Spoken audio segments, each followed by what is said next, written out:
Halo guys, apa kabar? Minggu kedua MPL Indonesia Season 9 sudah berakhir. Pada hari pertama, match pertama kita disajikan pertandingan antara Aura Fire melawan Onyx Esports. Untuk kali ini kedua tim bertanding secara offline. Pada game pertama, meskipun pada minggu sebelumnya Kabuki menunjukkan kelihayannya menggunakan Fanny, tetapi Onyx Esports tidak melakukan respect ban terhadap hero Fanny, alhasil Fanny pun dipakai oleh Kabuki. Seperti pada match sebelumnya, Lord Hai bertukar posisi untuk mengisi Gold Lane. Game pertama berhasil diamankan oleh tim Aura Fire. Di game pertama Lord Hai berhasil mendapatkan MVP, dengan permainan clean yang memukau. Lagi-lagi pada game kedua Onyx Esports tidak melakukan respect ban terhadap Fanny Kabuki. Fanny pun kembali dipakai oleh Kabuki. Pada game kedua ini, Aura berhasil dengan mudah mengalahkan Onyx Esports, dengan kesuksesannya menggunakan Fanny. Kabuki berhasil meraih MVP di game kedua. Di match pertama skor akhir 2-0 untuk Aura Fire. Di match kedua pertandingan antara Alter Ego melawan Rebellion Zion, setelah mengalami kekalahan di minggu pertama, Alter Ego mengganti 3 roster mereka. Kali ini Udil, Devko, dan Celiboy bermain, yang minggu lalu tidak bermain. Pertandingan cukup menarik pada game pertama. Awal mulanya Alter Ego sedikit mendominasi, bahkan tower Rebellion hanya tersisa 1 tower, namun berkat kedisiplinan dan kerjasama tim Rebellion pun berhasil comeback di game pertama. Sama seperti game sebelumnya, pada game kedua Alter Ego mendominasi di awal game. Namun di atas menit 10, Rebellion mampu mengimbangi gameplay Alter Ego go. Game kedua pun berhasil dimenangkan oleh Rebellion. Pada match ini berhasil dimenangkan oleh Rebellion dengan skor 2-0. Di hari kedua, terdapat 3 pertandingan, yaitu Bigetron melawan Aura Fire, GXFAM melawan EVOS Legend, dan diakhiri pertandingan Royal Derby antara Onyx Esports melawan RRQ Hoshi. Pada match pertama pertandingan antara Bigetron melawan Aura Fire. Di game pertama, Rainbow kembali menggunakan Johnson. Dengan metode pick-off, combo Jodita cukup membuat Aura Fire ketar-ketir di game pertama. Meski begitu, sepanjang game pertama, pertarungan cukup alot antara kedua tim, hingga memakan waktu 24 menit. Dikarenakan pertahanan Aura Fire yang sangat kokoh. Akan tetapi tetap saja Bigetron berhasil menembus pertahanan Aura Fire, hingga 24 menit pertandingan game pertama berlangsung. Pada game kedua kali ini Aura Fire lebih dominan. Aura Fire menekan dari awal, bukan tanpa sebab, dikarenakan hero Bigetron diisi hero scaling. Aura Fire memanfaatkan efek snowball, dan memaksa Bigetron ke game ketiga. Skor menjadi 1-1. Lord Hai yang menggunakan Link sangat lincah. Dengan fast hangnya, Bigetron kesulitan meng-shutdown Link Hai. MVP game 2 pun diraih oleh Lord Hai. Di game ketiga, Aura Fire lebih mendominasi, dan memanfaatkan kesalahan tim lawan. Alhasil game ketiga dimenangkan oleh Aura Fire. Hasil membuat Aura Fire menang dengan skor 2-1.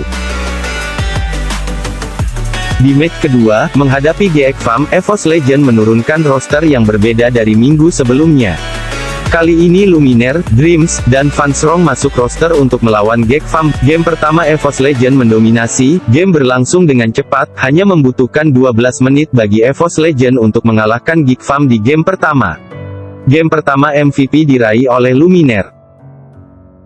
Gitu pula dengan game kedua EVOS Legend menang dengan mudah. Pada match ketiga, pertandingan Royal Derby, RRQ Hoshi tidak menurunkan roster utama mereka. Roster utama yang bermain hanya Clyde, Skylar, sedangkan R7, Finn, dan Albert tidak diturunkan, dan digantikan oleh Violence, Aether, dan Yami. Sedangkan tim Onyx Esports menurunkan pemain inti mereka. Kendati player RRQ didominasi player debutan MPL, akan tetapi mampu memberikan perlawanan di game pertama, dengan menahan hingga late game. Meski begitu, dengan pengalaman playernya, Onyx Esports mampu mengamankan poin di game pertama. Suns yang bermain Vale dengan baik, mendapatkan MVP di game pertama. Pada game kedua, Sirvit Lance digantikan oleh Samo. Alhasil Suns kembali bermain jungler. Lagi-lagi faktor pengalaman serta chemistry tidak bisa dianggap sepele. Dengan chemistry-nya para pemain Onyx Esports, tim Onyx Esports mendominasi di game kedua. Dan pada akhirnya game kedua dimenangkan oleh Onyx Esports. Suns pun kembali mendapatkan MVP di game kedua. Dengan ini skor akhir 2-0 untuk Onyx. Di hari ketiga minggu kedua, di match pertama, pertandingan antar Rebellion Zion melawan Geek Farm, Jisa menyebutkan laga ini adalah El Clasico zona degradasi. Pada game pertama, pertandingan cukup menarik, terbukti dengan banyaknya jumlah kill dari kedua tim. Namun pada game pertama Rebellion berhasil mengamankan kemenangan.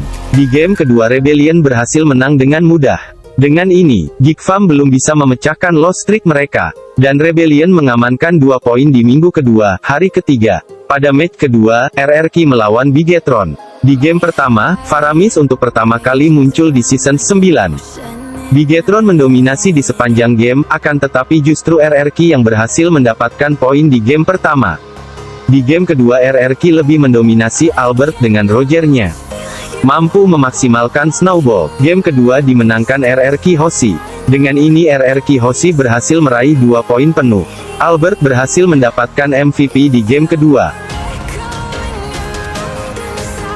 Berikut klasemen sementara MPL Indonesia Season 9. Setelah mengalahkan Bigetron, RRQ Hoshi berhasil meluncur ke posisi pertama, diikuti oleh EVOS Legend di posisi kedua, serta Aura Fire dan Onyx Esport di posisi ketiga dan keempat.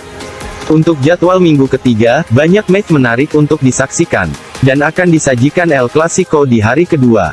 Jangan lewatkan info-info seputar jadwal dan hal terkait MPL Indonesia Season 9 dan lainnya.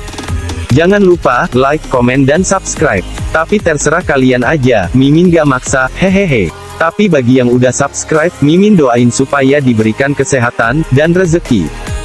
Amin. Terima kasih, udah menonton ya guys ya.